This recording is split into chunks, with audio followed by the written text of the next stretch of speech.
Motto. Futasi. Üres a kezem, mégis kapál. Gyalog járok, s bivaj háton. Megyek a hídon, és azt látom, folyik a híd, a víz meg áll. Han-san. Nincs szövetje gúnyát öltök, teknőc prémes csizmát rántok, nyúlszarv íjat kapok elő, mert a nyilam nem tudást lő. Pang Jün. Erőm bűvös, csodát teszek, vizet húzok, fát cipelek.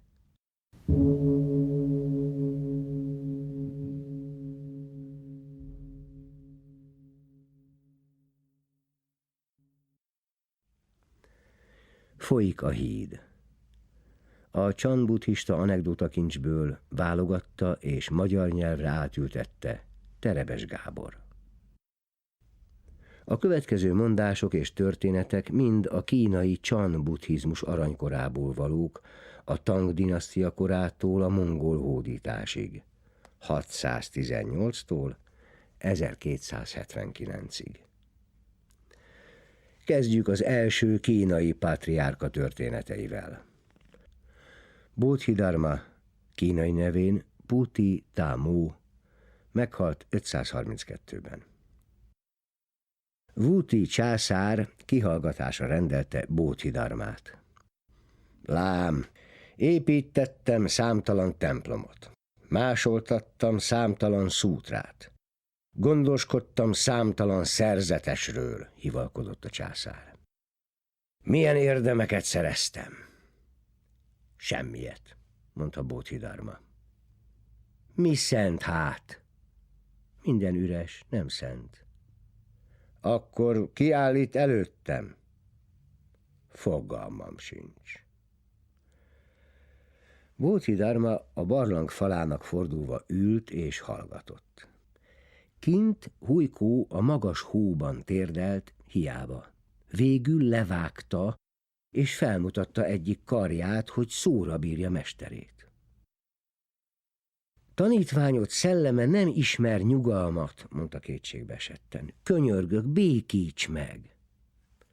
Hozd ide azt a nyughatatlan szellemed, szólt a pátriárka. Megbékítem. Mihelyt keresem, megtalálhatatlan. Akkor meg is békült. Huineng, a 6. pátriárka, 638-tól 713-ig élt. A szél lobogtatta a templomi zászlót. Két szerzetes arról vitatkozott, vajon a zászló mozog-e, vagy a szél. Csűrték, csavarták a szót, de egyikük sem tudta meggyőzni a másikat. Egyszer csak megszólalt mellettük a 6. pátriárka. Nem a szél és nem a zászló az, ami mozog, hanem a tiszteletre méltó elmétek. A szerzetesek riadtan elhallgattak. Nanyue Huaizhang élt 677-től 744-ig. Macu remete kunyhójában élt a Heng-hegyen, és 7 nap belemerült az elmélkedésbe. Fel se nézett, amikor Huaizhang mester meglátogatta. Miért elmélkedsz? kérdezte a mester. Hogy buddha legyek, felelte Macu. Huaizhang felvett egy téglát, és az ajtó előtt csiszolni kezdte egy kövön. Mit csinálsz? Tükröt csiszolok. Hiába csiszolod, attól nem lesz tükör a tégla. Hiába elmélkedsz, attól nem leszel buddha, vágott vissza Huaizhang. Akkor mit tegyek? Ha nem indul el az ökrös szekér, az ökörre kell suhintani, vagy a szekérre?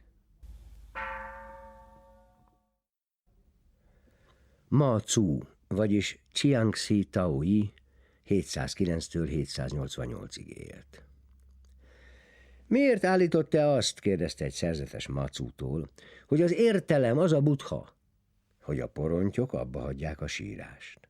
És ha abba hagyták, Akkor azt mondom, hogy az értelem tulajdonképpen nem is értelem, nem is Buddha. És mit mondasz annak, aki nem sorolható se ide, se oda? Hogy egyéb sem. És ha netán olyan emberre bukkansz, aki nem kötődik az egyébhez sem, csak annyit mondok neki, igazodjon a nagy úthoz. Hogy igazodjunk az úthoz? Kérdezte egy másik szerzetes. Én nem igazodom, jelentette ki Matsu. Egyszer egy szerzetes egy hosszú és 3 rövid vonalat húzott Matsu lába elé.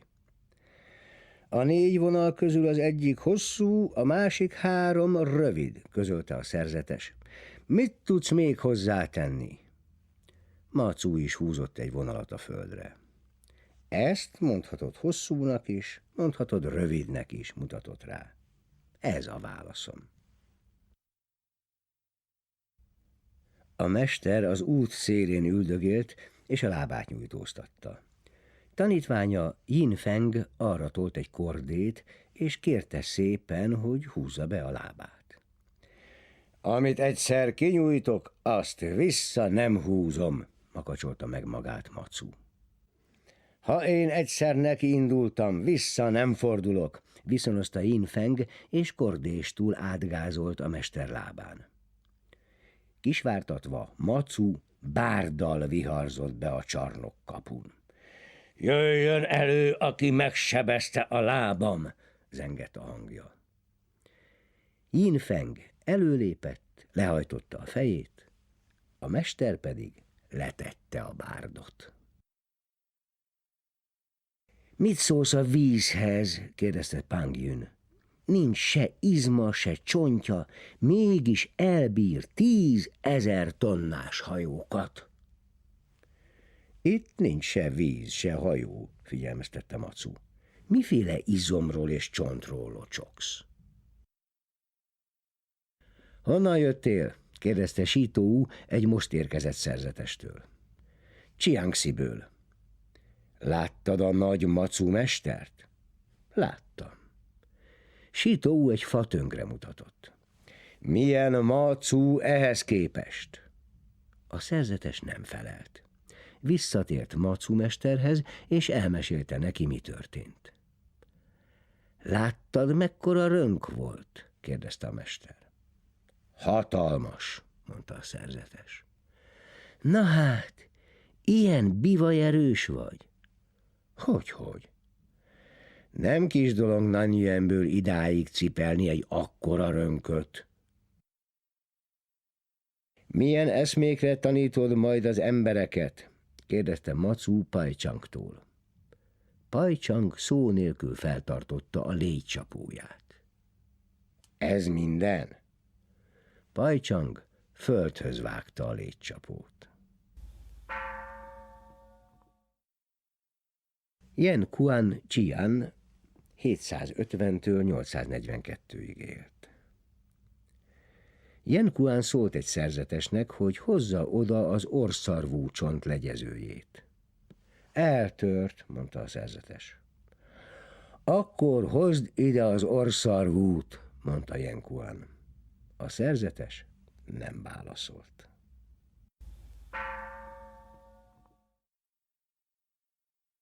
Xi Tang Che Cang 735-től élt 814-ig. Az írástudó Chang Chou tiszteletét tette Xi Tang mesternél. Léteznek-e a hegyek, a folyók és maga a nagy föld? Kérdezte tőle. Léteznek, felelte Xi Tang. Nem igaz? Melyik Chan mesterrel találkoztál? Qingshan mesternél jártam, és bármiről kérdeztem, azt mondta, hogy nem létezik. Van családod? Feleségem és 2 gyermekem. Milyen családja van Qingshannak? Qingshan egy öreg buddha, háborodott fel az írástudó. Ne rágalmazd őt, mester! Ha valaha olyan családi állapotba kerülsz, mint Qingshan, akkor majd én is azt mondom, hogy nem léteznek. Chang Chou fejet hajtott. Tai Chu Huihai. Minek jöttél ide? Kérdezte Matsu Huihaitól. Buddha tanítását keresem. Én nálam? Kérdezte Matsu. Ilyen messzire kódologsz otthonról, ahelyett, hogy saját házad kincsével törődnél? Mi az én kincsem? Aki kérdez. Mindennel teljes az, hiánytalan. Használhatod korlátlanul, kimeríthetetlen. Miért magadon kívül keresed azt, aki keres? Huihai egyszerre megvilágosult. Egy Yuan nevű szerzetes azt kérdezte. Mester, teszel-e valami komoly erőfeszítést, hogy gyakorold az utat? Igen, mondta Huihai. Mit? Ha éhes vagyok, eszem, ha álmos vagyok, alszom. Hát nem ezt tesszük mindnyájan? Nem bizony. Miért nem? Ha esztek, közben 100 dolgon jár az eszetek, és ha aludni tértek, 1000 gondolattól terhes az elmétek, mondta Huihai. Hát ezért nem. Tamei Fa-chang élt 752-től 839-ig. Tamei haldoklott. Azt mondta a szerzeteseinek. Ami jön, fogadjátok, ami megy, hagyjátok. Kisvártatva felsivított egy repülő mókus. Ennyi az egész, szólalt meg utoljára. Vigyázzatok rá. Cehu Li Cung 800-tól 880-ig élt. Shen Kuang kapálás közben ketté vágott egy gilisztát. Nézzétek, mondta a többieknek. Ketté vágtam egy gilisztát, és mindkét vége mozog. Vajon melyikben van az élete? Mestere Cehu válaszul felemelte a kapáját, rábökött az egyik, majd a másik felére, végül a kettő közti közre is. Aztán visszaindult a kolostorba. Csü Ti. Csü Ti remete lakában szolgált egy siheder. Milyen módszerrel tanít a mestered? Kérdezgették tőle. A szolgalegény felemelte a mutató ujját. Ám a dolog egyszer Csü Ti fülébe jutott, nosza kést ragadott, és levágta legénye ujját. Üvöltve rohant el kínjában szegény, de amikor Csü Ti utána szólt, megállt és visszanézett. Csü Ti felemelte a mutató ujját. A legény magához tért. Halála közelettén Csü Ti azt mondta szerzeteseinek. Mesterem, Tianlung, egy új csannyát használtam egész életemben, de elhasználni mégsem tudtam. Értitek végre? És mielőtt meghalt, még egyszer felemelte a mutató ujját. Wang mester Nanchuan Püyuan 748-tól 834-ig élt. Egyszer a 3 tanítvány, Nanchuan, Xitang és Paichang elkísérte Matsu mestert egy holdfényes sétára. Mit gondoltok? kérdezte Matsu. Mire lehetne legjobban kihasználni ezt az időt? A szövegek tanulmányozására, szólalt meg elsőnek Xitang. Kiváló alkalom az elmélkedésre, javasolta Paichang. Ilyen válaszok hallatán Nanchuan megfordult, és faképnél hagyta őket. A szövegeket meghagyom Xitangnak, mondotta a mester. Paichang pedig valóban tehetséges elmélkedő, de Nanchuan lépett túl a hívságokon. Huang Po a kolostor kapujában búcsúzott Nanchuan mestertől, a kezében tartotta bambusz esőkalapját. Nagy melák ember vagy, nem túl kicsi neked ez a kalap? kérdezte Nanchuan. Ha kicsi is, elfér alatta az egész világ. No, és én, az öreg Wang mester, Huang Po feltette kalapját, és útnak indult. Milyen lelki állapotod van a nap 12 órája alatt? Kérdezte egy szerzetes Nancsuantól. Miért nem az öreg Wang mestert kérdezed? Tanácsolta Nancsuan. Épp most kérdeztem. És adott valamit, ami a lelki állapotod legyen? Az öreg Wang mester áruba bocsátja magát, fordult egyszer Nancsuan a gyülekezethez. Ki veszi meg? Én megveszem, lépett elő egy szerzetes. De ne legyek se drága, se olcsó, szabta meg a mester. Nos, mennyit érek? A szerzetes hallgatott. A mester látogatóba készült a szomszéd faluba. Éjszaka a helybéli földisten megjelent a falu elöljárójának, és jelezte a mester másnapi érkezését. Elő is készítettek mindent a fogadásra. Honnan tudtad előre, hogy jövök? Lepődött meg a mester. Megmondta a földisten álmomban, felelte a falusi elöljáró.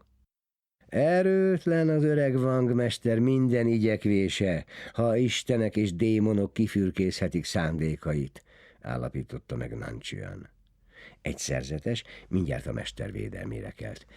Tisztelendőséged már is oly nagyszerű erényekkel bír, miért fürkésznék istenek és démonok? Áldoz ételt a földisten oltárán, zavarta el a szerzetest Nancsuan. Mit csinálunk ma? Kérdezte a kolostor intézőjét Nancsuan. Malomkereket forgatunk. A malomkereket forgathatod, hagyta rá Nancsuan, csak a tengelyre vigyázz, nehogy megmozduljon. Egyszer a nyugati és a keleti csarnok szerzetesei veszekedtek egy kismacskán. Nancsuan mester felvette a macskát és elébük tartotta. Szóljatok érte egy szót, vagy megölöm. A szerzetesek zavartan hallgattak, mire Nancsuan ketté vágta a macskát. Estefelé megérkezett Cao Chou, és Nancsuan elmesélte neki, mi történt. Cao Chou levette a szalmabocskorát, feltette a fejére, és indult kifelé. Ha itt lettél volna, sóhajtott Nancsuan, megmented azt a macskát.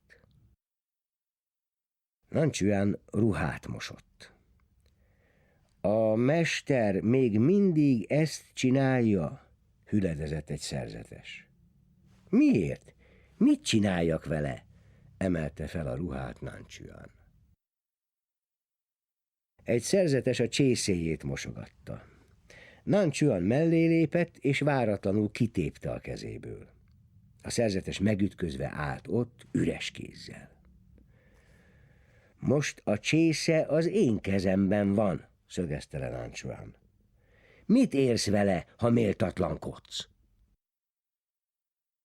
Egyszer Nancsuan kisétált a veteményes kertbe, látott egy szorgoskodó szerzetest, és megdobta egy darab téglával.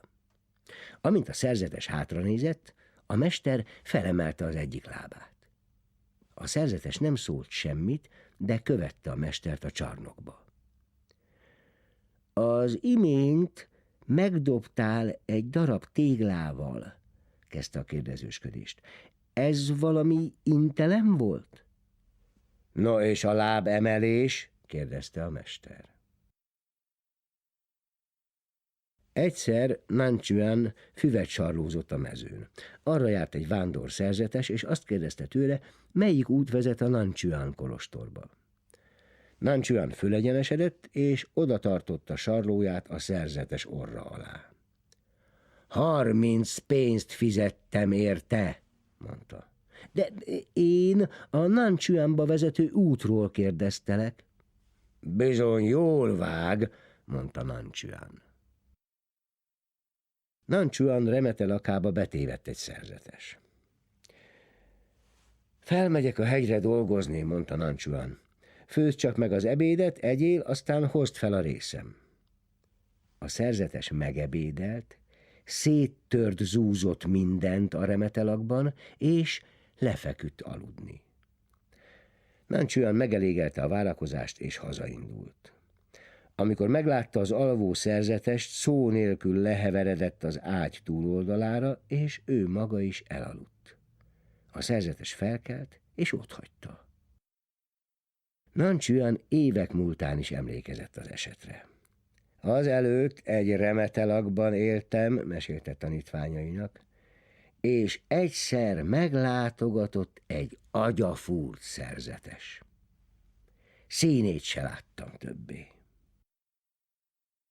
Lu Kang, Hsüan-chen kormányzója tanácsot kért Nanchuantól. Egy kő lakik a házamban, és más se tesz, csak ül vagy fekszik. Lehet buthát faragni belőle? Lehet. Tényleg, nem lehetetlen? Most már az, mondta a mester. Lehetetlen. Egy napon Lu Kang kormányzó a következő történetet mesélte Nanchuannak. Egyszer egy ember a fejébe vette, hogy palackban fog libát nevelni. Telt az idő, és a liba akkorára nőtt, hogy nem fért ki többé a palack száján. Az ember nem akarta, hogy a libának bántódása essék, de a palackot is sajnálta széttörni. Mit tennél a helyében, mester? Kormányzó, szólította őt Nanchuan. Tessék! Kin van. Lu kormányzó búcsúzkodott.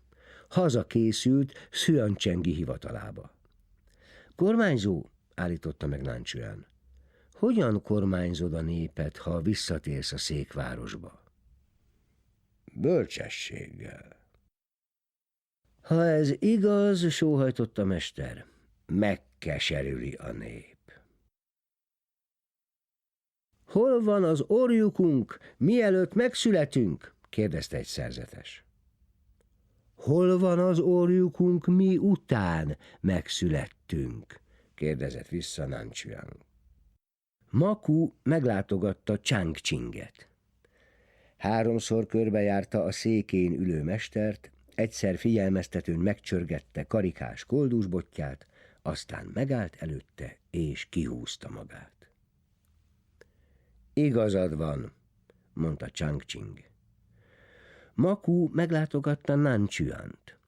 3-szor körbejárta a székén ülő mestert, egyszer figyelmeztetőn megcsörgette karikás koldusbotját, aztán megállt előtte, és kihúzta magát. Nincs igazad, mondta Nanchuan. Changqing azt mondta, hogy igazam van, berzenkedett Maku. Te miért mondod azt, hogy nincsen? Changqingnek igaza is volt. Neked nincs igazad. A mester halála közelettén a szerzetes felügyelő megkérdezte tőle. Hová megy a halál után? Lemegyek a hegyről vízi bivajnak, felelte Nanchuan. Oda is követhetlek? Ha mindenáron követni akarsz, legalább hozz egy harapás szénát magaddal.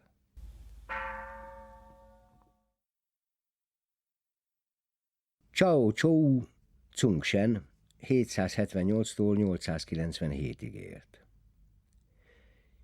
Mi az út? kérdezte Cao Chou. A mindennapi gondolkodás, válaszolta Nanchuan. Hogyan térhetünk rá? Ha tudatosan akarsz rátérni, már is tévúton jársz. De akkor hogyan tudhatok róla? Az útnak nincs köze se tudáshoz, se nem tudáshoz, mondta Nanchuan. A tudás káprázat, a nem tudás zűrzavar. Ha valóban tudatosság nélkül éred el az utat, mintha mérhetetlen ürességbe jutnál, nem lesz előtted se akadály, se határ. Hogy lehetne akkor állítani vagy tagadni? Mi a tanítási módszered? kérdezte egy szerzetes Cao Choutól. Süket vagyok, beszélj hangosabban! A szerzetes fennhangon megismételte a kérdést. A tiédet már is kitanultam, mondta Csau-Csou. Csau-Csou megszólított egy szövegolvasásba merült szerzetest. Hány tekercs szútrát tudsz elolvasni egy nap? Általában 7-8 tekercset, de van, hogy 10 is.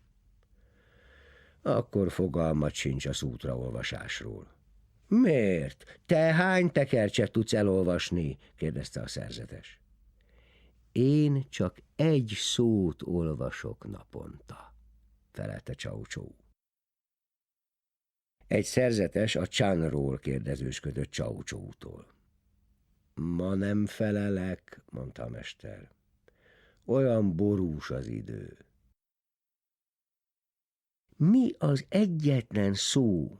Kérdezte egy szerzetes. Csau-Csou elköhintette magát. Nem ez az? Miért? Egy öreg ember már nem is köhöghet. Mi az egyetlen szó? Kérdezte egy másik szerzetes. Mit is mondtál? Kérdezte Csau-Csou. A szerzetes megismételte. Már is 2 csináltál belőle, mondta a mester. Mi az igazság végső szava? Kérdezte egy szerzetes. Igen, felelte Csau-Csou. A szerzetes ezt nem vette válasznak, és másodszor is feltette a kérdést. Nem vagyok süket, kérte ki magának a mester. Egy újonnan érkező szerzetes azt mondta Csau-Csounak, hogy mióta elhagyta Csangánt botjával a vállán, még nem ütött meg senkit. Akkor biztos túl rövid volt a botod, állapította meg Csau-Csou. A szerzetes nem válaszolt. Egy szerzetes a Vutáj-hegyre zarándokolt. Útközben megkérdezett egy öreg anyót, merre tartson. Csak egyenesen előre. A szerzetes úgy is ment. Ez is csak arra tér le, mormogta utána az öreg anyó. A szerzetes elmesélte Csau-Csounak, hogy járt. Kipuhatolom én azt az öreg anyót, mondta Csau-Csou. Másnap maga is megkérdezte tőle, merre menjen. Csak egyenesen előre. A mester úgy is tett. Ez is csak arra tér le, mormogta utána az öreg anyó. Amikor Csau-Csou visszatért, a szerzetesek már várták. Rajta kaptam az öreg anyót, biztosította őket Csau-Csou. Csau-Csou vándorútra kelő tanítványát csak arra intette, ahol van Buddha, ott ne időzz, ahol nincs Buddha, onnan tüstént eredj tovább. Csau-Csou meglátogatott egy remetét. Itthon vagy? Kérdezte. A remete felemelte az öklét. Túl sekély a víz, itt nem lehet lehorgonyozni, állapította meg Csau-Csou. Majd meglátogatott egy másik remetét. Itthon vagy? Kérdezte. A remete felemelte az öklét. Szabadon adsz és ragadsz, éltetsz és veszejtesz, dicsérte Csau-Csou, és mélyen meghajolt. Igaz ember szájában a hamis eszme is megigazul, hamis ember szájában az igaz eszme is meghamisul, mondta egyszer Csau-Csou. Amint észrevette, hogy Csau-Csou jön hozzá látogatóba, Huangpo mester magára reteszelte az ajtót. Csau-Csou befordult az eszme csarnokába, meggyújtott egy fáklyát és segítségét kiáltott. Huangpo rögtön ki is nyitotta az ajtót és nekirontott. Beszélj! Beszélj! Mire íjat ragadsz, szólt Csau-Csou, a rablónak híre sincs. Miért jött ide nyugatról Bodhidharma? Kérdezte egy szerzetes. Ciprusfa az udvaron, felelte Csau-Csou. Miért jött ide nyugatról Bodhidharma? Kérdezte egy másik szerzetes. Csau-Csou mester leszállt a székéből, és megállt mellette. Ezt feleled? Csodálkozott a szerzetes. Egy árva szót se szóltam, tiltakozott a mester. Egy szerzetes meglátott egy macskát. Ez szerintem macska, szólt Csau Csóuhoz. Hát te, minek hívod? Te macskának hívod, felelte Csau Csóu. Azt mondják, minden visszavezethető az egyre. De mire vezethető vissza az egy? Kérdezte egy szerzetes. Egyszer Csingcsóuban csináltattam magamnak egy csuhát, emlékezett Csau Csóu. Annak 7 font volt a súlya. Merre van az út? Kérdezte egy szerzetes. A sövényen túl, felelte Csau Csóu. Nem azt kérdeztem. Hát melyiket? A nagy utat. Az országút pedig Csangamba visz, mondta Csau Csóu. Mondd, honnan jöttél? Kérdezte egy szerzetestől Csau Csóu. Délről. Ki volt az útitársad? Egy igás barom. Miért barátkozik az ilyen derék szerzetes egy állattal? Nem vagyok én különb nála? Szép kis állat lehet. Ezt meg hogy értsem? Ha nem érted, mondta Csau Csóu, add vissza a barátomat. Vajon ki az az ember, kérdezte egy szerzetes, aki nem talál társat sehol a világon? Az nem ember, felelte Csau Csóu. Ki a Buddha? kérdezte egy szerzetes. Az ott a szentélyben, felelte Csau Csóu. Hát az nem egy agyakszobor? De igen. Akkor ki a Buddha? Az ott a szentélyben. A Buddha az az egy szó, mondta egyszer Csau Csóu, ami sérti a fülem. Még egy ilyen nagy bölcs se szabadulhat a portól? kérdezte a söprögető Csau Csóut egy látogató. A por kívülről jön, felelte Csau Csóu. Máskor egy szerzetes szólította meg. Hogy találsz egy porszemet is ilyen ragyogó tiszta kolostorban? Nézd, itt van még egy, nyugtatta meg Csau Csóu. Üres kézzel jöttem, szabadkozott egy szerzetes. Tedd le, mondta Csau Csóu. Mit tegyek le, ha egyszer semmit se hoztam? Akkor csak cipel tovább. Egyik reggel Csau Csóu az új szerzeteseket fogadta. Jártál már itt? kérdezte az egyiket. Igen. Gyere, igyál egy csésze teát. Aztán egy másikhoz fordult. Jártál már itt? Még nem. Gyere, igyál egy csésze teát. A szerzetes felügyelő félrehívta a mestert. Az egyik már járt itt, erre te megkínálod teával. A másik még nem járt itt, erre te ugyancsak teával kínálod. Jelent ez valamit? Felügyelő, szólt Csau Csóu. Tessék? Gyere, igyál egy csésze teát. Most érkeztem a kolostorba, fordult egy szerzetes Csau Csóuhoz. Mondd, mi a tanításod lényege? Megreggeliztél már? Igen. Akkor menj és mosd el az evőcsészédet. A szerzetes egyszerre megvilágosult. Mikor egy szerzetes kérdezősködni jött, Csau Csóu fejére húzott csuhában fogadta. A szerzetes átsorgott egy darabig, aztán fordult vissza. Csau Csóu utána szólt. Aztán nehogy azt mondd, hogy nem válaszoltam. Egy szerzetes kihallgatást kért Csau Csóutól, de a mester kiüzent a segédjével, hogy hordja el magát. A szerzetes meghajolt és elment. Az a szerzetes bebocsáttatás nyert, jegyezte meg Csau Csóu, de a segédem közben kint rekedt.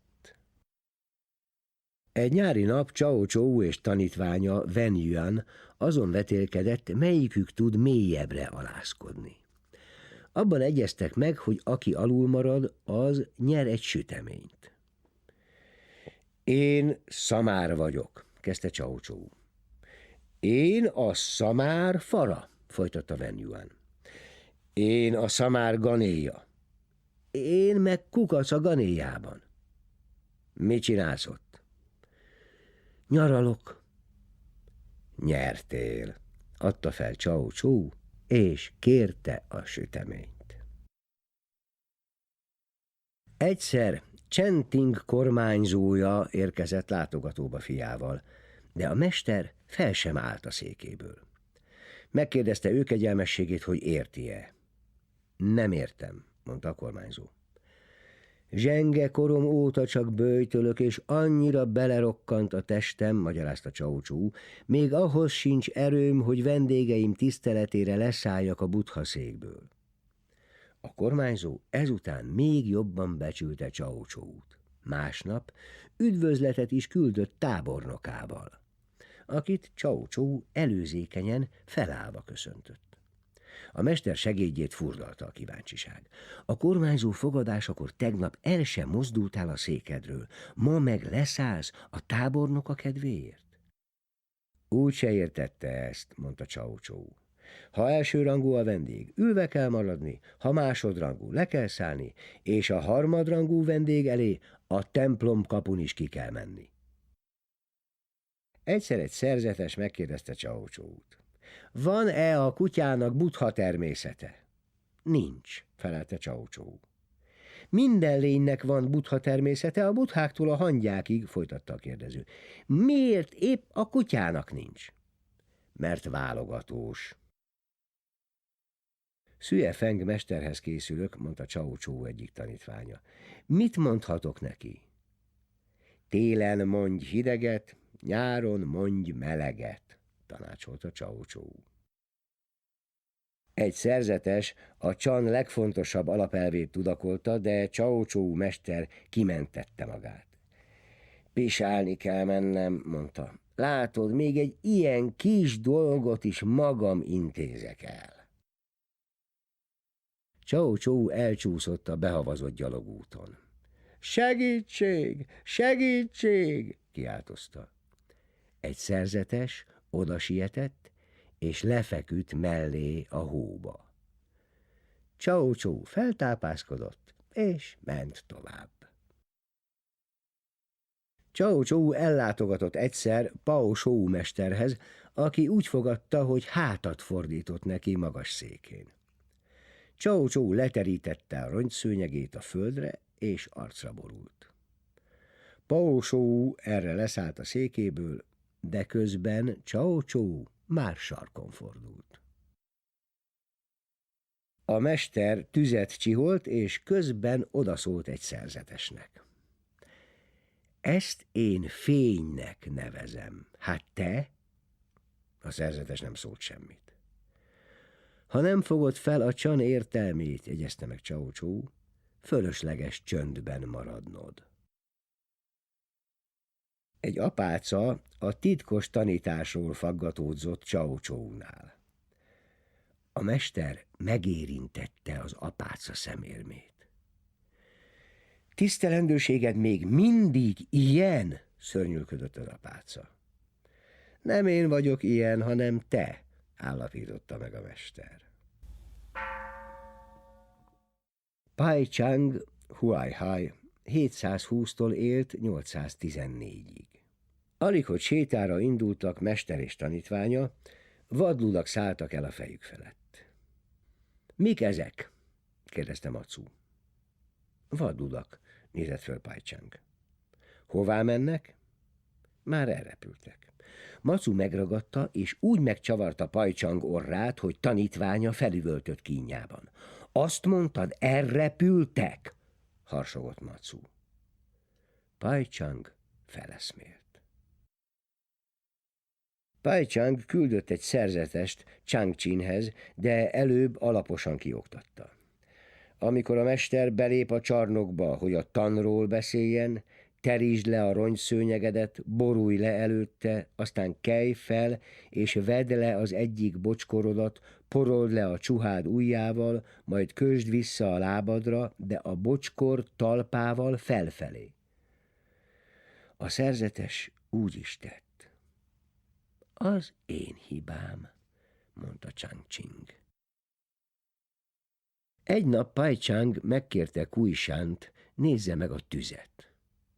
Kui Shang fogta a piszkavasat, beletúrt a hamuba, majd közölte, hogy a tűz kialudt. Pai Chang erre maga ment a tűzhelyhez, és hosszas keresgélés után kipiszkált a hamu alól egy lappangó kis parazsat. Hát ez nem tűz? Kérdezte. Ki a Buddha? Kérdezte egy szerzetes. Te ki vagy? Viszonozta Pai Chang. Én vagyok. No, és ismered azt az ént? Persze, hogy ismerem. A mester felemelte a légycsapóját. Látod? Persze, hogy látom. Akkor nincs több szavam, mondta Pai Chang. A gyülekezet a kertet művelte. Az ebédre hívó dob hangjára egy szerzetes hangosan elnevette magát, felkapta a kapáját és sietett vissza a kolostorba. Milyen kiváló, dicsérte Pai Chang mester. Így lépünk be az igazság kapuján. Később hívatta a szerzetest. Mire jöttél rá? Reggel nem kaptam riskását, mondta a szerzetes, és már alig vártam a dobszót, hogy mehessek ebédelni. Most a mester nevette el magát. Hol jártál? Kérdezte Pai Chang tanítványától. Gombát szedtem a Taiszung-hegy lábánál, mondta Huangpo. Láttál tigrist? Huangpo menten, mint egy tigris, bömbölni kezdett. Pai Chang felkapott egy szekercét és csapásra emelte, de Huangpo megelőzte őt egy jókora pofonnal. Pai Chang jót kuncogott, és visszatért a templomba.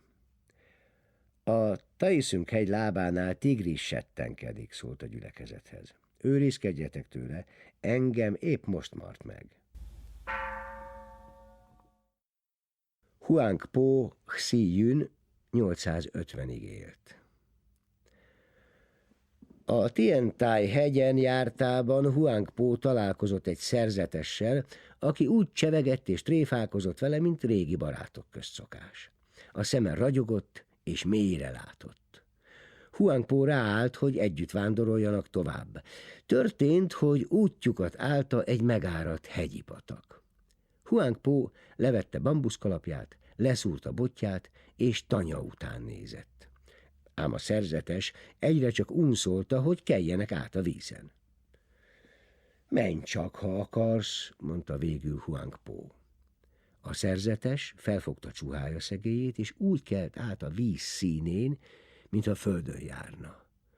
Hátra-hátra nézett, és szólogatta a mestert. Te csak saját képességeidet ápoltad, mérgelődött Huangpo. Ha hamarabb kiismerlek, eltöröm a lábad. A vérbeli utazónak nincsen podgyásza, mondta Huangpo. Pei Xiu kancellár meglátogatta a Huangzhou-i Caiyuan kolostort.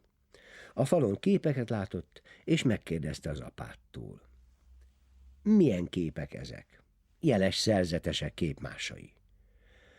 A képmások itt vannak, mondta a kancellár, de hová lettek a jeles szerzetesek?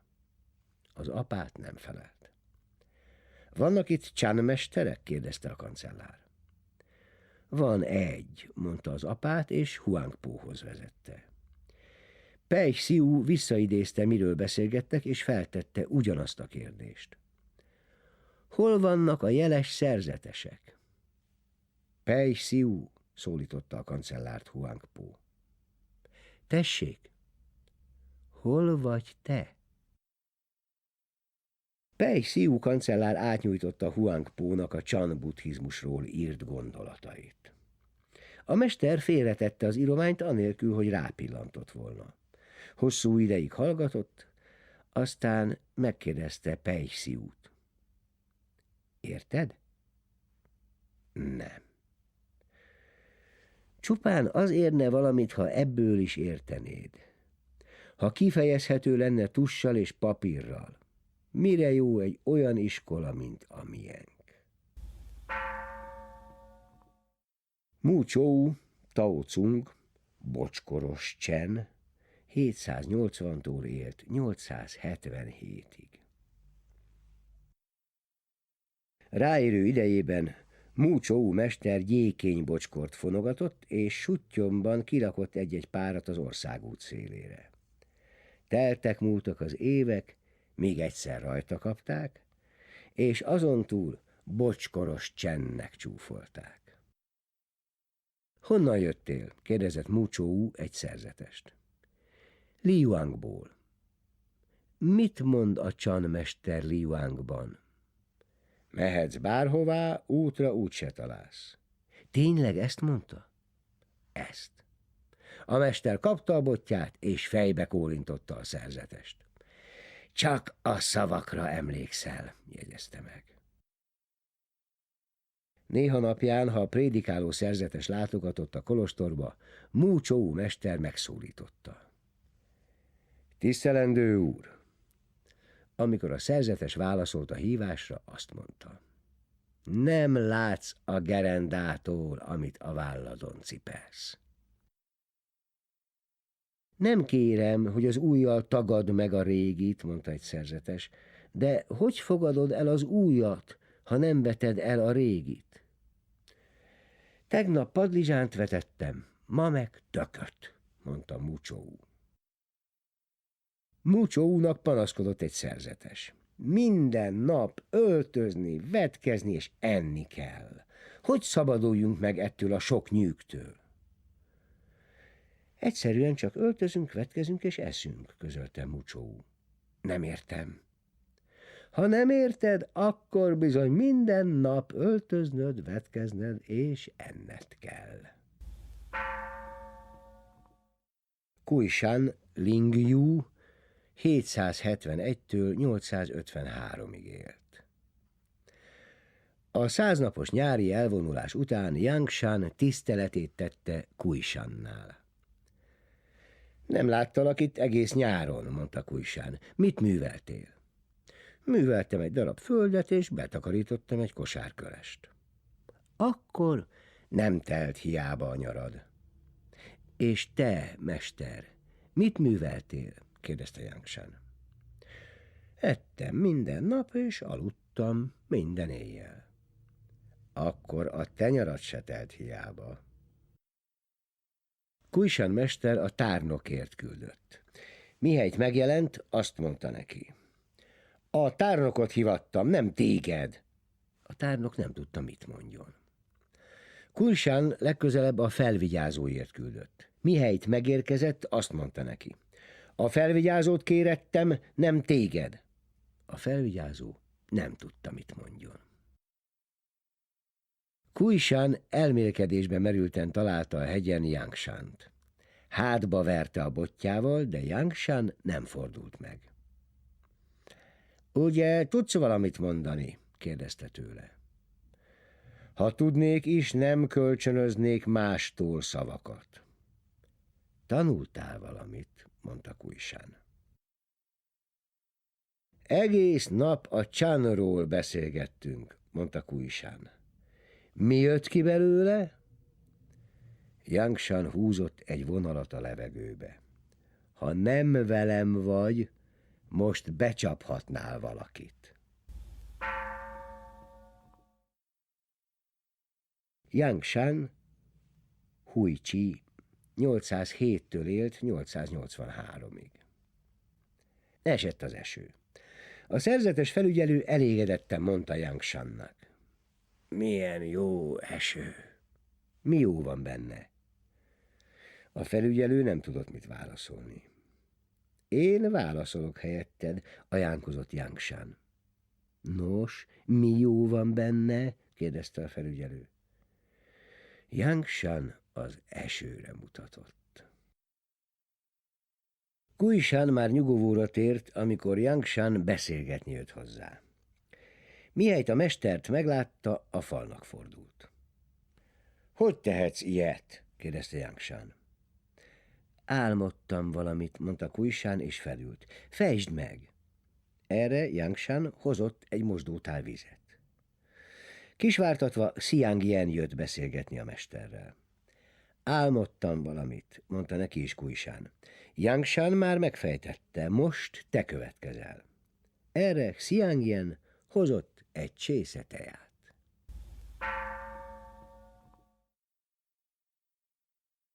Xiangyan Chexien. Milyen valamitől létezik a semmi? Kérdezte egy szerzetes. Addig kell hámozni egyik réteget a másik után, amíg semmi sem marad, mondta Xiangyan. Mielőtt kimondják, mi a szó? Kérdezte egy szerzetes. Mielőtt kérdeztél volna, feleltem, mondta Xiangyan. Mi a buddhizmus egyetemes eszméje? Kérdezte egy szerzetes. Korán jött idén a fagy, mondta Xiangyan. Gyenge lett a hajdina termés. Xiangyan így szólt a gyülekezethez.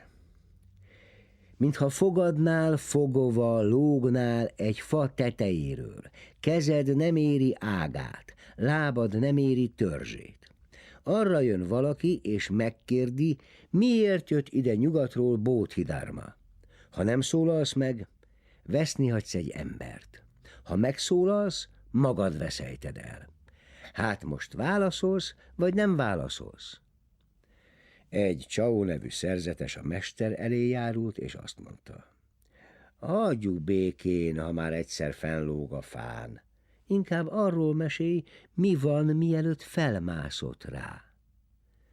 Xiangyan mosolygott, de nem szólt semmit.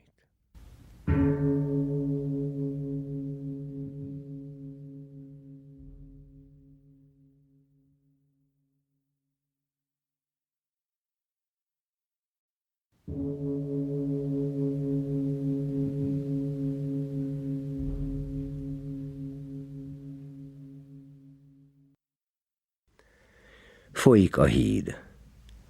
A chan buddhista anekdotakincsből válogatta és magyar nyelvre átültette Terebes Gábor. Lin-Chi Yi Xuan élt 866-ig. Amikor Lin-Chi újdonsült szerzetes volt Huangpo közösségében, egyszerű és közvetlen viselkedése feltűnt a szerzetes felügyelőnek. Bár ifjonc még más, mint a többi tűnődött, aztán rászólt. Mióta is vagy itt? 3 éve, felelt Lin-Chi. Kértél már tanácsot? Nem tudom, mit kérdezzek. Miért nem kérdezed meg a tisztelendő apától, mi a buddhizmus értelme? Lin-Chi úgy is tett. Ám alig fejezte be mondókáját, Huangpo megbotozta. No, milyen tanácsot kaptál? Kérdezte később a felügyelő. Még be se fejeztem a kérdést, a mester már is megbotozott, mondta Lin-Chi. Fogalmam sincs miért. Menj csak, és kérdezd meg még egyszer. De másodszor, sőt, harmadszor is botozás lett a kérdezősködés vége. Voltál olyan jó, és elküldtél a mesterhez, mondta végül Lin-Chi a szerzetes felügyelőnek. 3-szor kérdeztem meg a buddhizmus értelmét, és 3-szor botozott megérte. Bizonyára valami régi gátlás akadályoz benne, hogy megértsem mélyebb szándékait. Jobb lesz, ha elmegyek. Azért csak búcsúzz el a mestertől.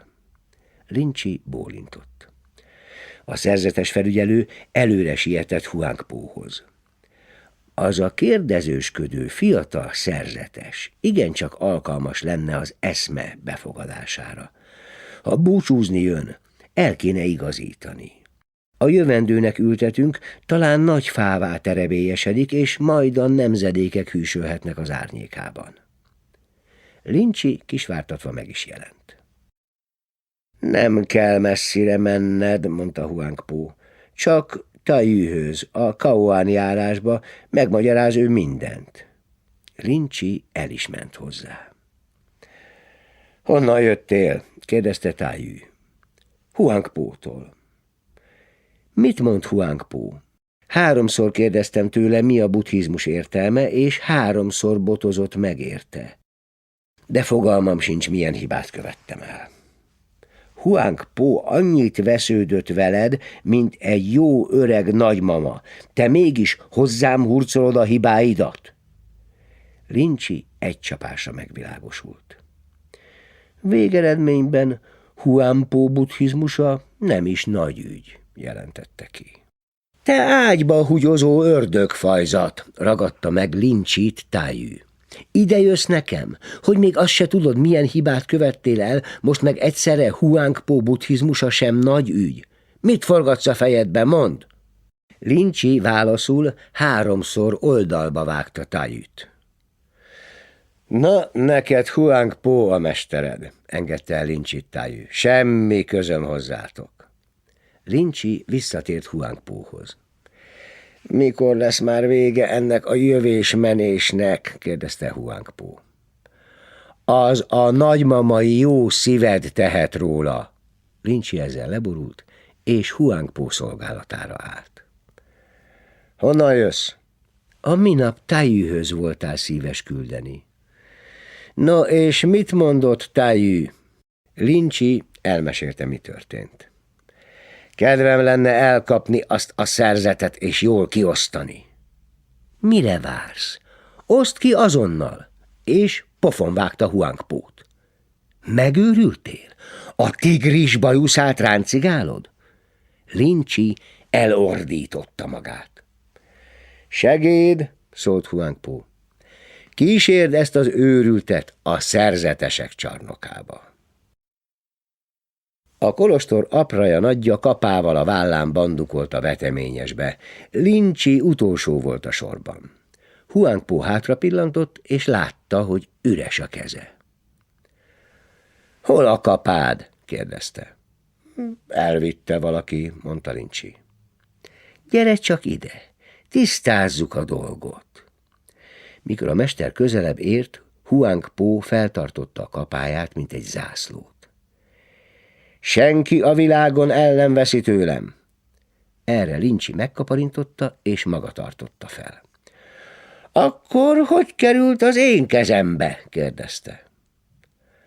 Ma valaki oroszlánrészt vállal a munkából, jegyezte meg Huangpo, és visszaindult a kolostorba. Lin-Chi a szerzetesekkel kapált a veteményesben. Huangpo is kijött körülnézni, mire Lin-Chi abba hagyta a munkát, és a kapája nyelére támaszkodott. Elfáradtál? kérdezte Huangpo. Még fel se emeltem a kapát, mondta Lin-Chi. Mitől fáradtam volna el? Huangpo rásózott egyet. Lin-Chi megragadta az öreg botját, és a földre taszította vele. Huangpo odahívta a felvigyázót, hogy segítse fel. Hogy tűrheted, háborgott a felvigyázó, hogy ez a kötözni való bolond pimaszkodjon tisztelendőségeddel? Huangpo alig állt a lábára, most a felvigyázóra sózott rá egyet. Lin-Chi, aki közben nekiállt kapálni, megjegyezte.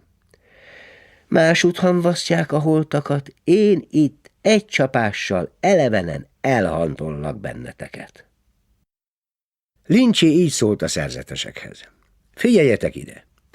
20 évvel ezelőtt a néhai Huangpo mesternél 3-szor kérdezősködtem a buddhizmus alapeszméjéről, és 3-szor botozott megérte. De csak száraz kórónak éreztem a botját, és azóta is vágyom egy igazi verésre. Nos, melyikötök képes rá? Egy szerzetes előlépett a gyülekezetből. Majd én kiosztlak, mondta. A mester nyújtotta is a botját, de a szerzetes habozását látván jól elverte. Quan-Chi egy nap Lin-Chi mester elé járult. Lin-Chi leszállt a szalmaszékéből, szó nélkül megragadta, mire Quan-Chi felkiáltott. Tudom már, tudom! Lin-Chi mester éppen lábat mosott, mikor Cao Chou beállított hozzá. Miért jött ide nyugatról Bodhidharma? Érdeklődött Cao Chou. Most mosom a lábam, mordult rá Lin-Chi. Cao Chou közelebb hajolt, mintha nem jól hallotta volna. Nyakon öntselek még egy dézsaláb vízzel? Förmet rá Lin-Chi. Cao Chou odébb állt. Ta Csüe jött a mesterhez látogatóba, és Lin-Chi felemelte a légycsapóját. Ta Csüe leterítette a rongyszőnyegét, és Lin-Chi ledobta a légycsapót a földre.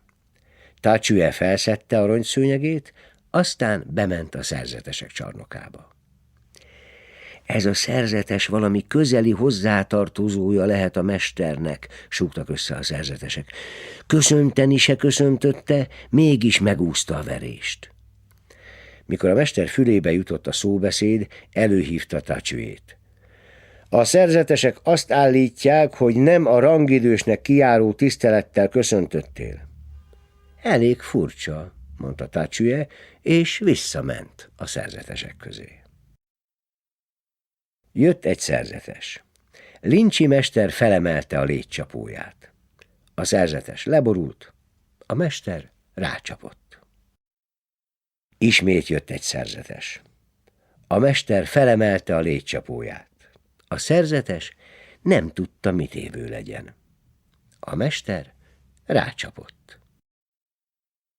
Lincsi megkérdezte Lopút. Régen az egyik mester a botot szorgalmazta, a másik az ordítást.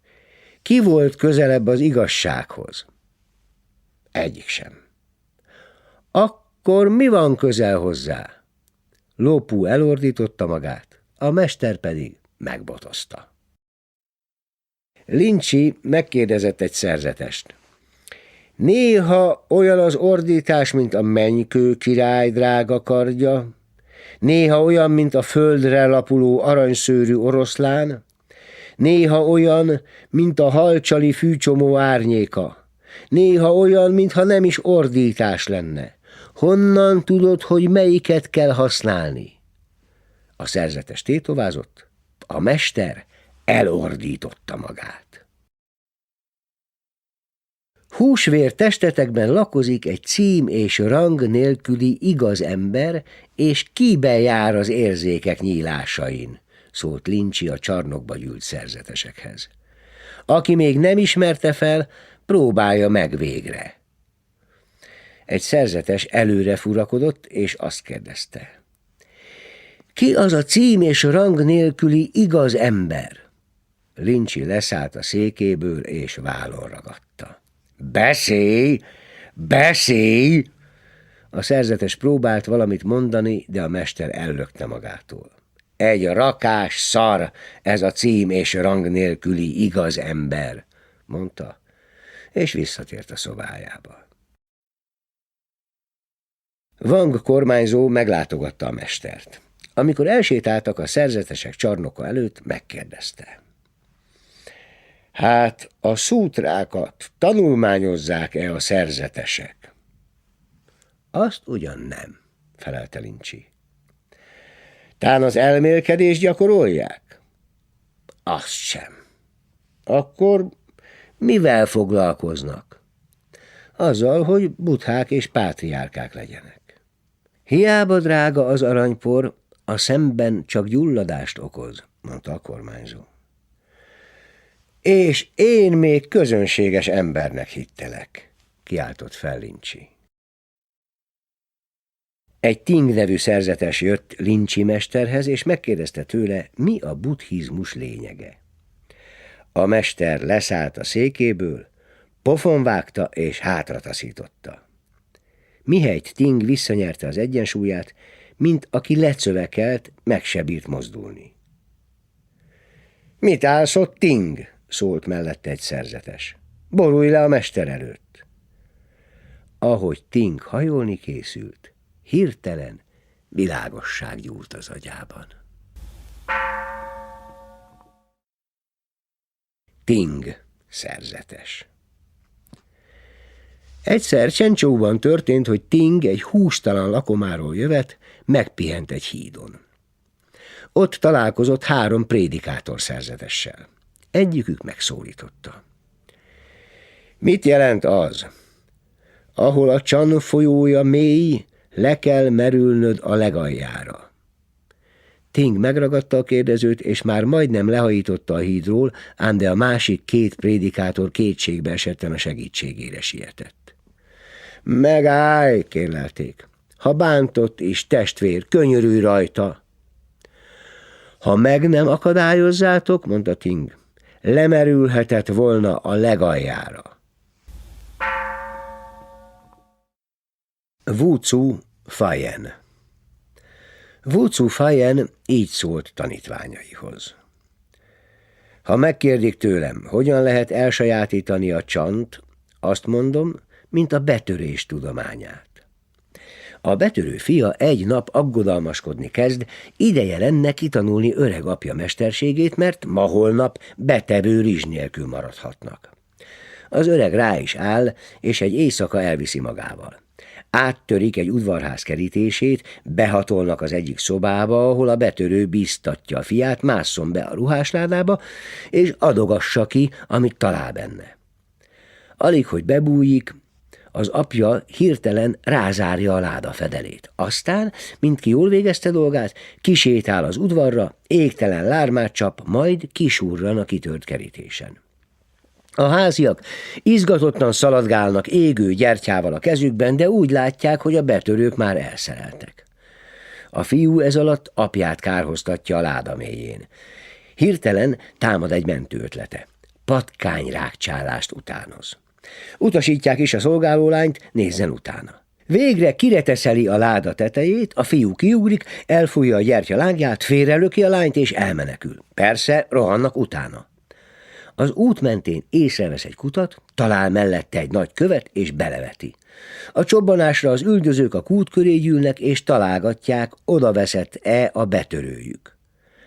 A fiú időközben bizton hazaér és apjára támad. Miért juttatta ilyen kelepcébe? Ne dohogj, fiam, inti az apja.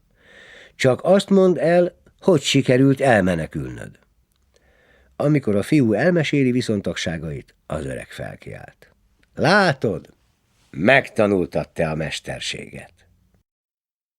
Wu Zu Fayen egyszer azt kérdezte. Ha bölcs emberrel találkozol az úton, se nem szólhatsz, se nem hallgathatsz. Hogy köszöntöd? Wu Zu Fayen mondott egy példát. Olyan, mintha bivaj mászna át az ablakon. A feje, a szarva, a 4 lába mind átbújt, miért nem fér át a farka? Van-e különbség a bátriárkák és a Buddha tanítása között? Kérdezte egy szerzetes. Meríts vizet, és markodban a hold virul. Szedj virágot, és köntösöd megillatosul, felelte Wu Zu Fayen. Qingyuan Foyen. Qingyuan mondta. 30 éven át tanulmányoztam a csant. Eleinte a hegyek hegyek voltak, a vízek vizek. Ahogy jobban elmélyültem, a hegyek megszűntek hegyek, a vizek megszűntek vizek lenni. De most, hogy a végére jutottam, a hegyek újra hegyek, a vízek újra vizek. Qingyuan Foyen szerint a csan gyakorlatok közben 2 nyavaját szedhetünk össze. Az elsőt akkor, ha a szamarunkat keressük, pedig rajta ülünk, a másodikat pedig akkor, ha nem szállunk le idejében a szamárhátról. Feng Yang. Ha 1000 mérföldön belül egy fia felhőse lenne, mit tennél? Kérdezte egy szerzetes. Megbotoznám az eget, mondta Feng Yang. Miért éppen az eget kárhoztatnád? Mert sose akkor esik az eső, és sose akkor süt a nap, amikor kellene. Nanyuan Huiyong élt 930-ig. Hol van az út? Kérdezte egy szerzetes. Ha kánya repül át a nagy égen, nincs utána semmi nyom, felelte Nanyuan. Li Cun. Mit jelent felfogni egy hangot és szabadulást nyerni? Kérdezte egy szerzetes Li Cuntól. Li Cun felvette a piszkavasat és rácsapott egy parázslófa hasábra. Hallod? Igen. Ki nem szabad? Kérdezte Li Cun. Huichung és Tangxia Tianzhan 739-től 824-ig éltek. Huichung éppen aludt, amikor Tang Xia meglátogatta. Itthon van a mestered? kérdezte Tang Xia a segédet. Itthon, de senkit se fogad. Rögtön felismered a helyzetet, dicsérte őt Tang Xia. A mesterem még Buddhát se fogadná, tódított a szerzetes. Tényleg jó tanítvány vagy, büszke lehet rád a mestered, dicsérte még egyszer Tang Xia, aztán útjára indult. Amikor Huichung felébredt, Tan Yuan, így hívták a segédet, elmesélte, hogy bánt el a látogatóval. Ám a mester elverte, és kikergette a kolostorból. Tasui Facsen. Egy teknős béka tévedt a kolostor udvarára. Minden teremtés a csontját fedi bőrrel. Ez miért fedi a bőrét csonttal? kérdezte egy szerzetes. Tasui levette a gyékenybocskorát, és befette vele a teknőc páncélját. Mi lesz velünk, ha elérkezik a születés és a halál órája? kérdezték Tasuit. Ha teja van, igyál teját, ha rizs van, egyél rizst, felelte. Sítou Xi-chien 700-tól 790-ig élt. Egy szerzetes megkérdezte Sítóút. Miért jött hozzánk Bódidharma nyugatról? Attól az osztótól kérdezd meg. Nem értem. Én még úgyse. Sítou a hegyekben barangolt tanítványával, Sísivel. Egyszer csak a szűk ösvényt lezárták az összefonódó ágak. Sítou arra kérte Sísit, hogy vágja át őket. Nem hoztam kést magammal, mondta Sisi. Sítou elővette a saját kését, és oda nyújtotta a pengéjét. A nyelét kérem, mondta Sisi. Mit akarsz csinálni vele? kérdezte a mester. Sisi hirtelen feleszmélt. Hogy nyerhetünk feloldozást? kérdezte egy szerzetes. Csak nem kötözött le valaki? kérdezte Sítou. Yue Shan Weiyen 745-től élt 828-ig. Yue Shan szútrát olvasott, és hiába jelentette be a segédje, hogy Liao Langcsó elöljárója van itt, oda se figyelt rá. Jobb hallani a nevet, mint látni az arcot, mondta mérgesen az elöljáró, és sarkon fordult. Úgy látszik, inkább a fülednek hiszel, mint a szemednek, nézett föl Yue Shan. Yue Shant megkörnyékezte egy szerzetes. Kétségeim vannak, szeretném, ha eloszlatnád. Várj az esti tanítóbeszédig, akkor eloszlatom. Leszállt az este, a szerzetesek összegyűltek a csarnokban, a mester pedig felült a szószékre. Hol van az a szerzetes, aki a kétségeit akarta eloszlatni? A szerzetes előlépett.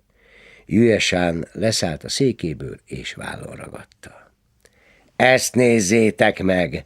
Itt egy szerzetes, akinek kétségei vannak! Azzal elengedte, és visszatért a szobájába. Yue Shan elbúcsúztatta Pang Yunt, és 10 tanítványát küldte, hogy kísérjék a kapuig. Ott Pang Yun megállt a sűrű hóesésben. Csodás egy hóhullás, mondta. Épp a helyére hull mindegyik pehely. Egy Csuan tanítvány megkérdezte. Mutasd, hová hullanak? Pang Yun az arcába csapott. Hua Yen. Egy szerzetes azt mondta Hua Yennek, a hűséges hadsereg oltárt emel az égi királyoknak, és győzelemért fohászkodik, a lázadó hadsereg is oltárt emel az égi királyoknak, és győzelemért fohászkodik. Melyik fohász teljesül? Az égi eső egyformán áztatja a kiszáradt és az öntözött földeket, mondta Hua Yen. Tou Tse Tatung 819-től élt 914-ig.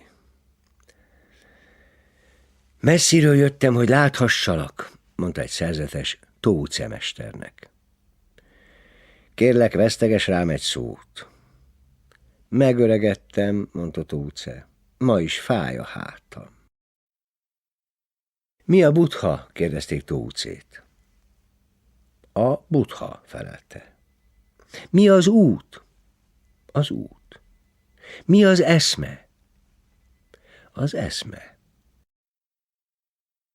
Csingyin Kai szakácsként szolgált a kolostorban. Nem könnyű szakácsnak lenni, szólította meg egy nap Tóce. Milyen jó vagy hozzám.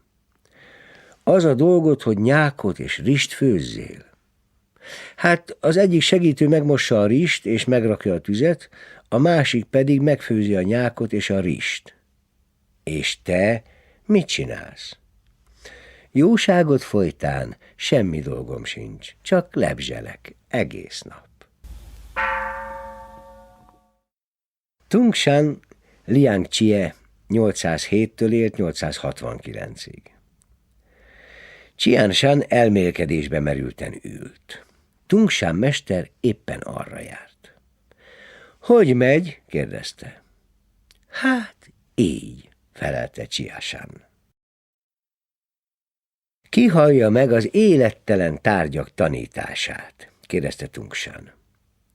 Az élettelen tárgyak, mondta Yunyen. És tisztelendőséget hallja? Én nem, mert akkor te se hallanád a tanításomat. Miért ne hallanám? Yunyen felemelte a létcsapóját. Hallod? Nem. Ha engem se hallasz, hogy hallanád az élettelen tárgyak tanítását? Tung Shan írt egy tanverset, és bemutatta mesterének. Ó, milyen furcsa, milyen csodás, az igaz hallás nem fülhallás. A tárgyak szavát fel nem foghatod, csak ha a szemeddel hallgatod. Tung Shan még némi kétséggel terhelten távozott Yunyentől. Útközben, ahogy átkelt egy patakon, meglátta saját tükörképét a vízben. Hirtelen megvilágosult, és boldogan énekelte. Egyedül járok, és mindenütt szembejő, ő az, aki vagyok, én mégse vagyok ő. Ha egy szerzetes meghal, hová jut? kérdezték Tung Shantól.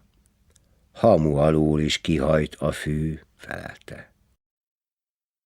Tung Shan mester kiment a rizsföldre, és arra lett figyelmes, hogy az idős Lang szerzetes egy tehenet terel a vetés közt. Jól vigyázz arra a tehérre, szólt neki. Még leeszi a rist. Ha ez egy jó tehén, tudja, hogy nem illik rist ennie, mondta Lang. Tung Shan áldozatot mutatott be a néhai Yunyen mester emlékére. Miért mutatsz be áldozatot? kérdezte egy szerzetes. Nem az erényes jelleméért, nem is a tanításáért, hanem azért, mert semmit sem magyarázott el nekem világosan, mondta a mester. Egyet értesz azzal, amit mondott? kérdezte egy másik szerzetes. Csak félig. Miért nem teljes egészében? Hálátlanság lenne. Tung Shan ágynak esett, és elküldött egy szerzetest Yuncsühöz. Ha a hogylétemről kérdez, mondd azt, Yunyen útján rövidesen vége a találkozásnak. De vigyázz, mert még rád sóz egyet. A szerzetes megérkezett a hírrel, de Yuncsü mester rásózott, még mielőtt kinyithatta volna a száját. Tung Shan és Yuncsü egyszerre gázolt át egy patakon. Mély a víz vagy sekély? kérdezte Tung Shan. Száraz, felelt Yuncsü. Arcátlan. Csak nem mély a víz? kérdezte Yuncsü. Nedves, felelt Tung Shan. Egy mágikus tanokat hirdető Pai nevű szerzetes Tung Shan mesterrel egyszerre lépett egy tésztasütőboltjába. A szerzetes rajzolt egy karikát a földre, és Tung Shanhoz fordult. Ezt vidd el, ha bírod. Jó van, de előbb vedd fel és hozd ide, felelt Tung San. A szerzetesnek ajkára fagyott a mosoly. Evőcsésze mosogatás közben Tung San 2 varjút figyelt, ahogy egy békán marakodtak. Arra jött egy szerzetes, és megkérdezte. Miért süllyedtek ezek idáig? Te miattad, felelte a mester. Ha dermesztő hideg vagy perzselő meleg az idő, hová menjünk, hogy elkerüljük a fagyot és a hőséget? Kérdezte egy szerzetes. Miért nem mész olyan helyre, ahol nincs se hideg, se meleg? Kérdezte Tung San. Miféle hely az? Ha hideg van, halálra fagysz, ha meleg van, halálra sülsz. Huayen nagynyaláb rőzsét cipelt a hátán. Mit csinálsz akkor, kérdezte Tung San, ha valaki szembe jön veled egy keskeny dűlőúton? Szívesen visszafordulok, mondta Huayen. Cao Shan Pen Chi 840-től 901-ig élt. Mi a valóság a látszatban? Kérdezte egy szerzetes. A látszat a valóság, mondta Cao Shan. Hogyan nyilvánul meg? A mester felemelte a teástálcát. Az ős atyák azt tanították, hogy mindenkinek van Buddha természete, mondta egy szerzetes. De én úgy összezavarodtam, hogy már azt sem tudom, nekem most van vagy nincs. Add ide a kezed, mondta Cao Shan. 1, 2, 3, 4, 5, számolta a szerzetes ujjait. Ennyi éppen elég. Mi a legértékesebb dolog a világon? Kérdezte egy szerzetes. Egy döglött macska, felelte Cao Shan. Miért? Mert azt senki sem értékeli. Megkondult a harang. Jaj, sziszent fel Cao Shan. Mi bajod? Kérdezte egy szerzetes. Szíven ütött. Ki ragad kardot ebben az országban? Kérdezte egy szerzetes. Én, Cao Shan. Kit akarsz megölni? Mind meghal, aki él. Mit teszel, ha a szüleiddel akadsz össze? Minek válogatni? És te magad? Ki tehet ellenem bármit? Miért nem ölöd meg magadat is? Nincs kire kezet emeljek. Szegény árva vagyok, fordult egy Ching Zhui nevű szerzetes Cao Shanhoz. Segíts rajtam, mester! Ching Zhui, gyere ide! A szerzetes közelebb lépett. Chuan-Choulban benyakaltál 3 csészével Pai legjobb rizsborából, mondta a mester. Mégis azt hangoztatod, hogy meg se nedvesítetted a szád szélét. Amikor Lucu mester látott jönni egy szerzetest, rögtön a falnak fordult. Mit akart ezzel az értésére adni? Kérdezte egy szerzetes Cao Shantól. A mester befogta a fülét. Changqing Huileng 854-től élt 932-ig. Hogy lehet a kétkedéstől megszabadulni? Kérdezte egy szerzetes. Changqing széttárta a karját. Mire Changqing a csarnokba lépett, már összegyűltek a szerzetesek. Előre hívott egyet közülük, és felszólította a többieket, hogy boruljanak a lába elé. Mitől olyan csodálatos ez a szerzetes? Kérdezte, hogy leborultok előtte. A szerzetesek hallgattak. Pao Fu Tsung-chan élt 928-ig. Pao Fu rákoppintott botjával a csarnok egyik oszlopára, aztán a mellette ácsorgó szerzetes fejére. Jaj, jaj, óbégatott a szerzetes. Miért nem érez fájdalmat az oszlop? Kérdezte Pao Fu, de a szerzetes nem válaszolt. Lungtan Chungsin 9. század. Egy apáca arról faggatta Lung Tant, mit tegyen, hogy szerzetes lehessen következő életében. Mióta vagy apáca? kérdezte a mester. A kérdésem az, hogy lehetek-e valaha szerzetes? Mi vagy most? Ebben az életemben apáca. Ezt aztán mindenki tudhatja. Ki ismer téged? Kérdezett vissza Lung Tan.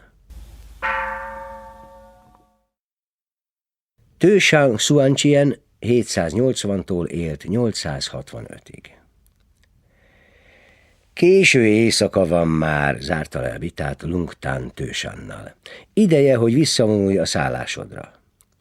Tu Shan elbúcsúzott, félrehúzta az ajtófüggönyt, de a küszöbről visszafordult. Korom sötét van odakint, mondta. Lung Tan gyújtott neki egy gyertyát, de amikor Tu Shan érte nyúlt, hirtelen elfújta a lángját. Tu Shan egyszerre megvilágosult. Másnap kicipelte a csarnok elé kedvenc olvasmányát, Ching Lung mester terjedelmes kommentárjait a Menykő szútráról, fáklyát gyújtott, és így szólt. Olyanok kimerítő vitáink a homályos dolgokról, mintha a végtelen tág űrbe egy hajszálat vetnénk, és minden képességünk teljes kifejtése, mintha a feneketlen mély öbölbe egy vízcseppet hullatnánk. És Tu Shan tűzbe borította a kommentárokat. Jött egy szerzetes, és Tu Shan az orrára csapta a kaput. A szerzetes kopogtatott. Ki vagy? kérdezte Tu Shan. Egy oroszlán. Tu Shan kinyitott, a szerzetes pedig leborult előtte a földre. Ó, te fenevad, hágott a nyakába Tu Shan. Mit ólálkodsz itt? Mi a megvilágosulás? kérdezte egy szerzetes. Ide ne piszkíts, mondta Tu Shan. Tu Shan kijelentette a szerzetesek csarnokában. Ha szólsz, leverek rajtad 30 botütést. Ha nem szólsz, akkor is leverek rajtad 30 botütést. Egy koreai szerzetes járult Tu Shan elé. A mester rögtön megbotozta. Miért versz meg? kérdezte a szerzetes. Még nem is kérdeztem semmit. Honnan jöttél? Koreából. Még mielőtt hajóra szálltál volna, már kiérdemelted a 30 botütést. Ki eszi meg a penészes ételmaradékot? kérdezte egy szerzetes. Egyedül te nem vagy hajlandó, mondta Tu Shan. A szerzetes úgy tett, mintha öklendezne. Kísért ki, szólt Tu Shan a segédjének. Rosszul lett, de a szerzetes magától kiment. Lungia kilépett a gyülekezetből, és Tu Shan mester elé járult. Ha megfenyegetlek, hogy leütöm a fejed a világ legélesebb pallosával, mit teszel? kérdezte. Tu Shan behúzta a nyakát. Már le is vágtam, mondta Lungia. Tu Shan mosolygott. Lungia később meglátogatta Tung Shant, és megemlítette neki az esetet. És mit mondott Tu Shan? kérdezte Tung Shan. Nem mondott semmit. Nem mondott semmit? Akkor mutasd a fejét, amit állítólag leütöttél. Lungia most döbbent rá, hogy mellé talált. Tu Shan haldoklott. Van, aki sosem beteg? kérdezte egy szerzetes. Van. Mondj erről a sosem betegről valamit. A mester felnyögött válaszul. Xue Feng Yi-cun 822-től ért 908-ig. Xue Feng a gyülekezet elé lépett, felemelte a létcsapóját, és azt mondta. Ezt csak a gyengébbek kedvéért teszem. Egy szerzetes megkérdezte. És a kiválóbbakért mit teszel? A mester újra felemelte a létcsapóját. De hisz ezt a gyengébbek kedvéért tetted, figyelmeztette a szerzetes. A mester lecsapott rá. Hogy láthatom meg a csant? kérdezte egy szerzetes. Inkább izzé porrá töretem magam, semmit elvakítsak egy szerzetest, mondta Xue Feng. Xi Chang a legjobb favágó volt Tou Ceshanban. Amikor Xue Fenghez került, a mester megkérdezte tőle. Te vagy Chang, a híres favágó? Chang meglendítette a karját, mintha éppen fát vágna. Szüefeng bólintott. Yen-tou Csüan-huo 828-tól élt 887-ig. Wen-szúj, Szüefeng és Yen-tou együtt üldögéltek. Wen-szúj rámutatott egy csésze vízre, és így szólt: a hold megjelenik a tiszta vízben. A hold nem jelenik meg a tiszta vízben, mondott ellen Szüefeng. Yen-tou felrúgta a csészét. Szüan-sá Sipej. Egy szerzetes megkérdezte Szüan-sát: amikor a hajdani mesterek felmutatták a légycsapót, kinyilatkoztatták ezzel a csan lényegét? Nem, mondta Szüan-sá. Akkor mi értelme volt? Szüan-sá felmutatta a légycsapóját. Azelőtt kinél tanultál? Kérdezett Szüan-sá egy nemrég jött szerzetest. Cui-jen mesternél. Mondj valamit róla. A szerzetes elmesélte, hogy Cui-jen minden nap szólította saját magát. Ó, mester! Tessék, válaszolta rá ő maga. Ébren vagy? Ébren. Vigyázz magadra, nehogy becsapjanak.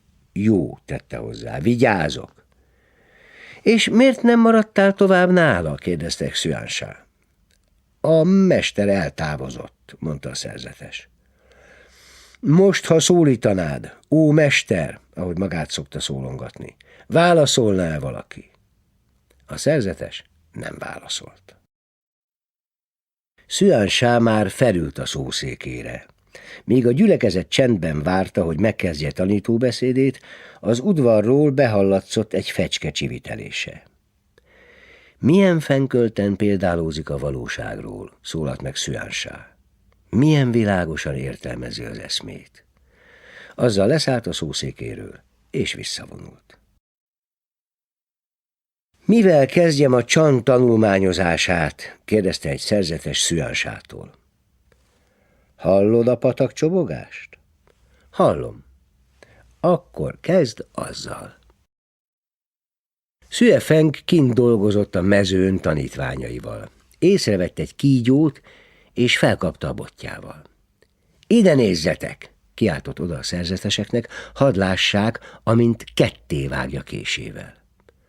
Szüan-sá ott termett, felszedte a döglött kígyó két felét, és messzire maguk mögé hajította. Aztán visszament dolgozni, mintha mi se történt volna. Mindenki megrőkönyödött. Milyen fürge vagy? Jegyezte meg Szüefeng. Hogyan fogadtok egy vak és süketnéma embert? Kérdezte Szüan-sá a gyülekezettől. Szemem is van, fülem is van, nyelvem is van, szólalt meg Lóhan. Hogyan fogadsz engem? Röstellem magam, mondta Szüan-sá, és visszament a szobájába. Yunmen Wenjen 864-től élt 949-ig. Mi a buddha? Kérdezte egy szerzetes. Egy használt segtörlő, felelt Yunmen. Mi a buddhizmus alapeszméje? Ha eljö a tavasz, kizöldül a fű magától. Mi az igaz törvény szemefénye? Az egyetemesség. Mi szárnyalja túl a buddhák és a pátriárkák tanítását? Egy lepény. Milyen az iskolát szelleme? A tudósok kint rekedtek. Mi az út? Menj. Mi Yunmen egyetlen útja? Az élmény. Hogy meneküljünk meg születéstől, haláltól? Hol vagy? Hogy szabaduljunk meg a születés és a halál kínjától? Kérdezte egy szerzetes. Add vissza a születést és a halált, nyújtotta markát Yunmen. Melyik kard vágja el a ráejtett hajszálat? Nyisz. Mit tehet az ember, ha a szülei nem engedik, hogy szerzetesnek menjen? Sekély. Nem értem. Mély. Ha az ember megöli apját, anyját, vezekelhet a buddha előtt, de ha megöl buddhát, pátriárkát, vajon ki előtt vezekelhet? Tényleg. Mit szólsz ahhoz a csodás összhanghoz, ahogy a kis csirke belülről kopácsolja a tojáshéjat, a tyúk pedig kívülről? Visszhang. Jünmen húzott egy vonalat a földre, és azt mondta, minden itt van. Majd ismét húzott egy vonalat a földre, és azt mondta, mindennek vége. Mi van, ha már minden lehetőségnek befellegzett? Kérdezte egy szerzetes. Kapd fel a Buddha csarnokot, ajánlotta Jünmen, aztán megbeszéljük. Mi köze ennek a Buddha csarnokhoz? Hazudsz, kiáltott rá Jünmen. Meg akarjátok ismerni a pátriárkákat? Kérdezte Jünmen a szerzeteseitől. Rájuk bökött a botjával. A pátriárkák ott ugrálnak a fejetek tetején, és tudjátok, hol van a szemük? Lábbal tapossátok. Jünmen így szólt a gyülekezethez. Nem kérdezem, mi legyen a hónap 15-e előtt, de azt mondjátok meg, mi legyen utána. És minthogy a szerzetesek nem feleltek, maga válaszolt helyettük. Minden nap jó nap. Jünmen feltartotta a botját a csarnokban. Sárkány lett a botból, és elnyelte az egész világot. Mondjátok, hová lettek a hegyek, a folyók, és maga a nagy föld? Világosíts meg minket, mester, kérte Jünment egy szerzetes. Jünmen tapsolt egyet, és felemelte a botját. Fogd! A szerzetes elvette, és ketté törte. Még így is megérdemelsz 30 botütést, világosította fel a mester. Jünmen így szólott egyszer a szerzetesekhez. Mindnyájan magunkban hordozzuk a világosságot, de ha felfedjük, sötétségre változik. Milyen irányelveket tudsz adni a végső igazság kereséséhez? Kérdezte egy szerzetes. Nézz keletre és délre reggel, nyugatra és északra este, mondta Jünmen. Mi lesz, ha azt teszem? A keleti házban lámpást égetsz, és sötétben kuksolsz a nyugati házban. Jünmen azt kérdezte egyszer. Végtelen tág a világ, harangcsendülésre 7 részes csuhát vajon minek öltesz? Jünmen egy fából faragott oroszlán szájába dugta a kezét, aztán segítségért kiáltott. Gyógyszer az egész világ, fordult Jünmen tanítványaihoz, de ki a beteg? Majd maga felelt helyettük. Karolt fel, ami értéktelen, s menten értékessé válik. Bár tüzet mondunk, mondta Jünmen, mégse égetjük meg a szánkat. Jünmen megkérdezte egy szerzetestől, honnan jött. Csiangszí tartományból. Motyognak még álmukban a régi mesterek? A szerzetes nem válaszolt. Dörömbölj a tér ürességén, és hangot hallasz. Kopogj egy deszkán, és nem ütsz zajt. Idézett Jünmen egy régi buddhista szövegmagyarázatot. Azzal elővette a botját, és suhintott vele egyet a levegőbe. Jaj, de fáj, mondta. Aztán megkocogtatta a fapadot. Hallotok valamit? Igen, válaszolt egy szerzetes. Ó, de műveletlen vagy, állapította meg a mester. Születése után Buddha egyik kezével az égre mutatott, másikkal a földre, hetet lépett előre, szétnézett a 4 égtáj felé, és kijelentette: ég fölött, ég alatt egyedül én vagyok tiszteletre méltó. Ha ott lettem volna, jegyezte meg a legenda kapcsán Jünmen, egy csapással agyonverem, és ebekkel zabáltatom fel a húsát. Kivénült a fa, hullatja levelét? Kérdezte egy szerzetes Jünmentől. Őszi szélben látszik a törzse, mondta a mester.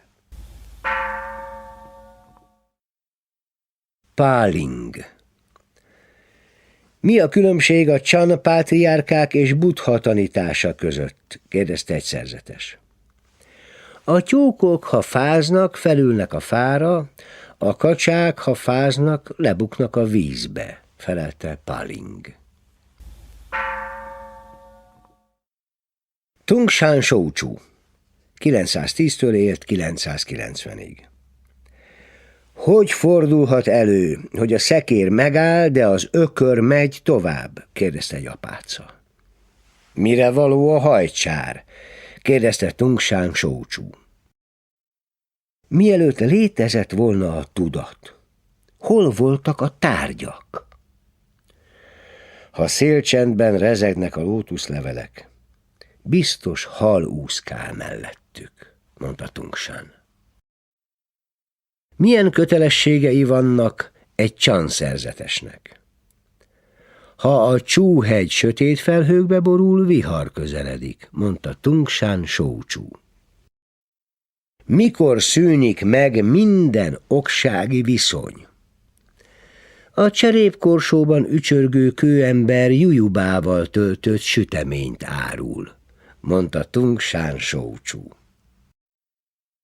Mi a távoli ösvény? Kérdezte egy szerzetes. Amíg szép idő van, húzódozunk kimenni, mire pedig ráfanyalodunk, eső áztatja el a fejünk, mondta Tung Shan Shouchu. Mi a Buddha? Kérdezte egy szerzetes. 3 fontnyi len, mondta Tung Shan Shouchu. A hallgatóság összegyűlt, jelentette ki egy szerzetes. Kérlek, mutass rá a Chan lényegére, és sorolt fel az alapelveit. A habukon tükröződik a szivárvány minden színe, a tó mélyén békák brekegik a fényes holdat, mondta Tung Shan Shouchu.